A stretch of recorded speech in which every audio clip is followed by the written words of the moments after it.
Alhamdulillahi Rabbil Alamin. Pada malam hari ini kita sangat layak, sangat pantas duduk bersama-sama memperingati kelahiran baginda Nabi sallallahu alaihi wasallam. Kenapa Al-Fakir mengatakan sangat pantas, sangat layak? Karena di muka bumi ini tidak ada yang paling cinta kepada kita, tidak ada yang paling sayang kepada kita melebihi dari kedua orang tua kita, bahkan melebihi dari kita sendiri, sebagaimana yang diungkapkan oleh lisan yang agung baginda Rasulullah sallallahu alaihi wasallam, wallahi inni la arhamukum asyadu rahmatan min rahmati abaikum lakum wa min anfusikum li anfusikum. Demi Allah, aku, kata Nabi sallallahu alaihi wasallam, orang yang paling mengasihi, mencintai kalian semua melebihi daripada kedua orang tua kalian, bahkan melebihi dari cinta dan sayang kalian kepada diri kalian sendiri. Apakah ucapan Nabi sallallahu alaihi wasallam yang diawali dengan sumpah ini bisa dibuktikan? Jawabannya sangat bisa dibuktikan. Dikala baginda Rasulullah sallallahu alaihi wasallam didatangi oleh malaikat Ajrail, malaikat Ajrail ditanya oleh baginda Rasulullah sallallahu alaihi wasallam, "Ya Ajrail, Anda datang ke sini mau mencabut nyawa atau hanya sekedar silaturahmi?" Malaikat Ajrail alaihi salam menjawab, "Ya Rasulullah, saya datang ke sini yang pertama untuk bersilaturahmi, yang kedua saya datang ke sini diperintah oleh Allah untuk mencabut nyawa Anda jika Anda mengizinkan." Ketika malaikat Ajrail menjelaskan maksud dan tujuannya kepada baginda Rasulullah sallallahu alaihi wasallam, Nabi sallallahu alaihi wasallam tidak menjawabnya. Nabi sallallahu alaihi wasallam balik tanya, "Ya Ajrail, kemana gerangan malaikat Jibril?" "Ada ya Rasulullah," dipanggilnya malaikat Jibril. Nabi sallallahu alaihi wasallam memanggil malaikat Jibril alaihi salam, "Ada yang mau dimusyawarahkan tentang kita." Setelah Nabi sallallahu alaihi wasallam berhadapan dengan malaikat Jibril alaihi salatu wasalam, maka Nabi sallallahu alaihi wasallam bertanya, "Ya Jibril, mali ummati min ba'di?" "Ya Jibril, bagaimana nasib umatku setelah sepeninggalanku?" Malaikat Jibril alaihi salam tidak dapat menjawab. Malaikat Jibril alaihi salatu wasalam minta jawaban dari Allah subhanahu wa ta'ala. Beliau minta izin untuk menghadap kepada Allah subhanahu wa ta'ala. Setelah mendapat jawaban dari Allah subhanahu wa ta'ala, malaikat Jibril menyampaikannya kepada baginda Rasulullah sallallahu alaihi wasallam. Ya Rasulullah, innallaha yukri'u alaikas salam. Sesungguhnya Allah mengucapkan salam kepada Anda. Wa yaqul, dan Allah berkata, inni haramtul jannata ala jami'il anbiya wa ummamihim qabla an tadkhulaha anta wa ummatuk. Allah subhanahu wa ta'ala berkata, sesungguhnya sorga aku haramkan untuk semua para nabi dan umatnya sebelum Anda dan umat Anda masuk ke dalamnya. Yang di benak nabi kita, Pak, yang di pikiran nabi kita, Bu, sehingga Nabi sallallahu alaihi wasallam setelah mendapat jawaban yang membuat enak hatinya, beliau baru menjawab kepada malaikat Ajrail, ya Ajrail, al-an toba qalbi. Wahai Ajrail, sekarang hatiku sudah enak, silahkan kau cabut nyawaku. Ketika Nabi sallallahu alaihi wasallam dicabut nyawanya, beliau mengeluarkan suara min sakaratil maut. Aduh, betapa sakitnya rasa sakaratul maut. Apakah seperti ini ya Ajrail engkau perlakukan ketika mencabut nyawa umatku?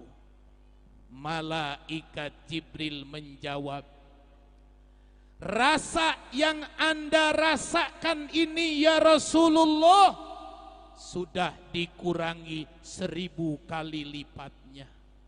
Nabi sallallahu alaihi wasallam nangis, Pak.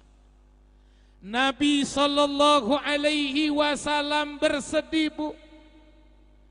Kemudian beliau mengangkat tangannya berdoa kepada Allah subhanahu wa ta'ala.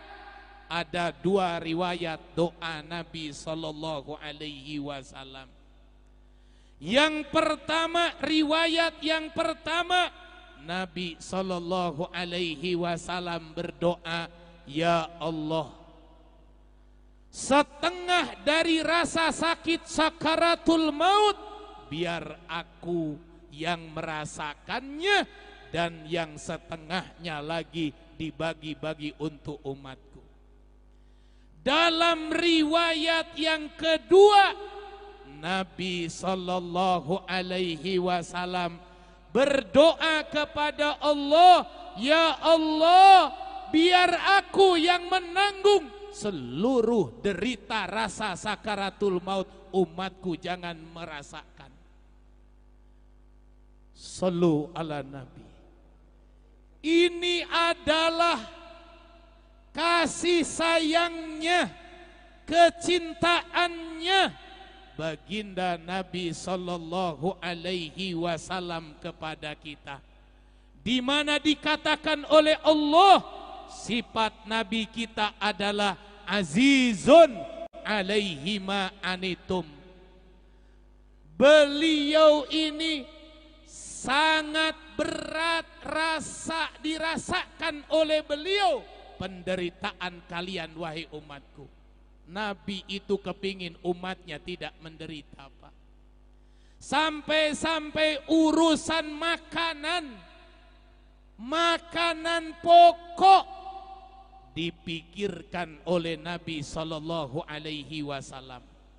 Ketika Nabi Sallallahu Alaihi Wasallam melaksanakan sholat subuh bersama sahabat, gerakan Nabi Sallallahu Alaihi Wasallam dalam sholat subuhnya, gerakannya lambat dan dari tubuhnya mengeluarkan bunyi-bunyi.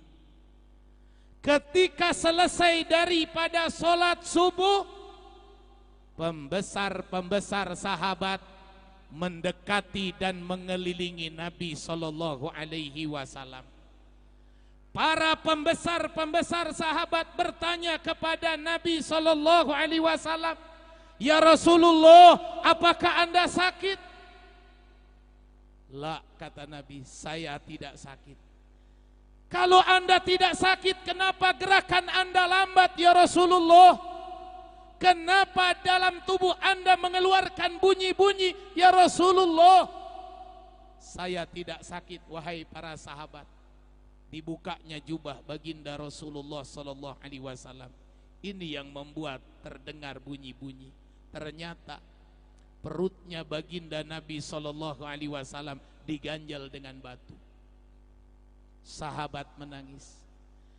"Ya Rasulullah, pidaka abi wa ummi summa nafsi." "Ya Rasulullah, tebusanmu kedua orang tuaku dan aku sendiri ya Rasulullah. Kenapa Anda tidak melaporkan hal ini kepada kami? Biar kami yang lapar, biar keluarga kami yang lapar. Anda jangan lapar ya Rasulullah." "La," para sahabat, "kalau aku menjadi beban kalian, apa yang aku pertanggungjawabkan di hadapan Allah? Aku tidak ingin menjadi beban hidup kalian. Biarkan ini aku jadikan hadiah. Dan harapanku satu, besok di kemudian hari tidak ada umatku satupun yang tidak makan 3 hari 3 malam. Sallu ala Nabi. Sallu ala Nabi."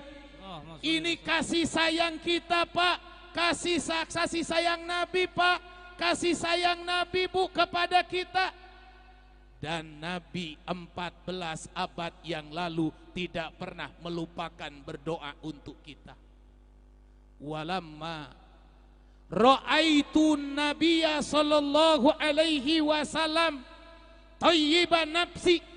Siti Aisyah radhiyallahu taala anhu, semoga Allah meridhoinya dan kita mendapatkan keberkahannya, amin.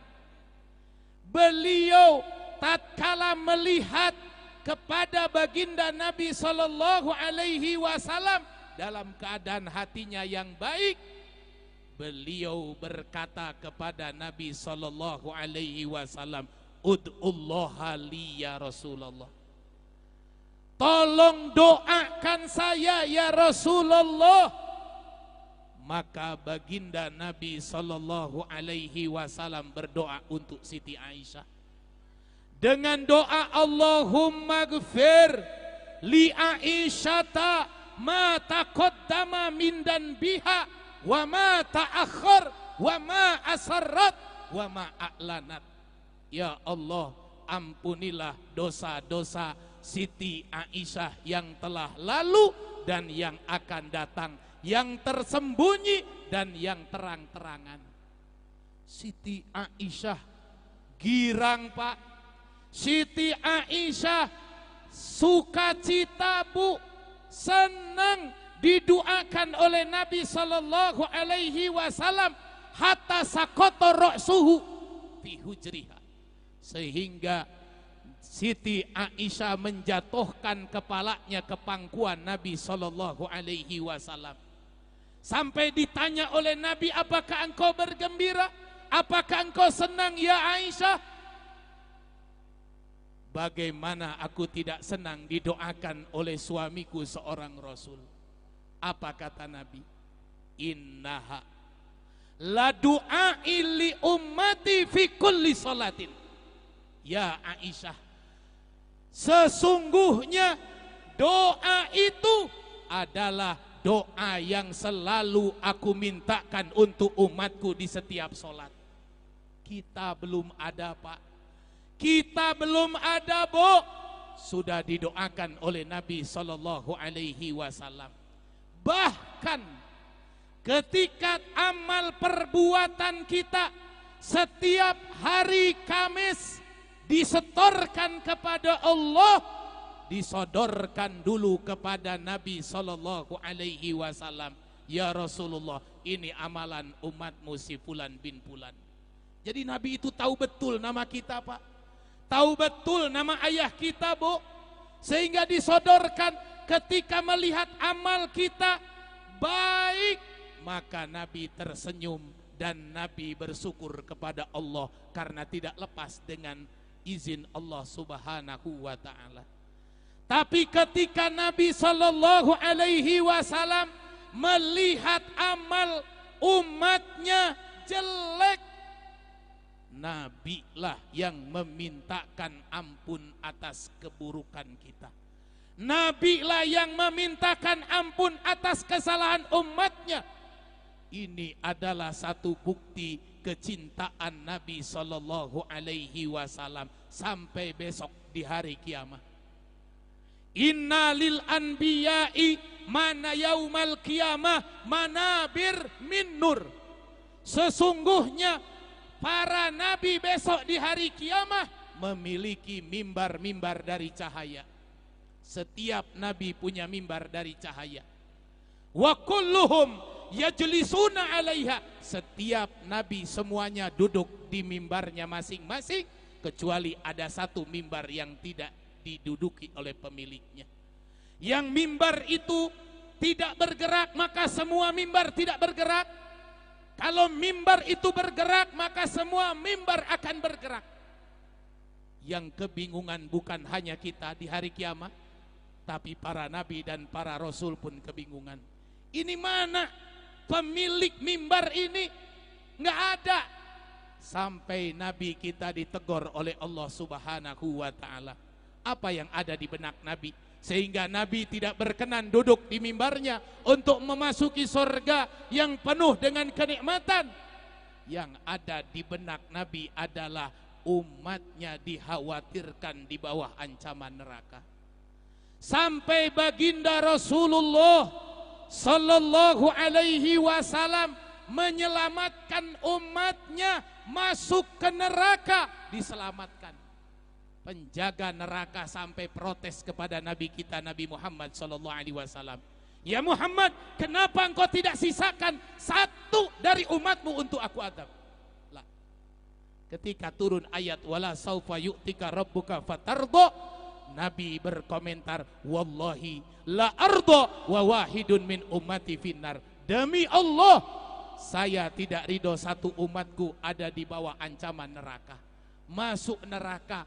Jadi camkan dalam diri kita, pegang erat-erat. Tidak ada cita-cita Nabi, tidak ada keinginan Nabi, hanya satu, semua umatnya masuk surga bersama Nabi Sallallahu Alaihi Wasallam. Mudah-mudahan ini bukti terima kasih kita kepada Nabi. Malam ini kita memperingati Maulid Nabi Sallallahu Alaihi Wasallam, dan mudah-mudahan amalan kita malam ini diterima oleh Nabi Sallallahu Alaihi Wasallam, dan besok kita mendapat pembelaan syafaat dari Nabi Sallallahu Alaihi Wasallam. Itu yang Al-Fakir bisa sampaikan.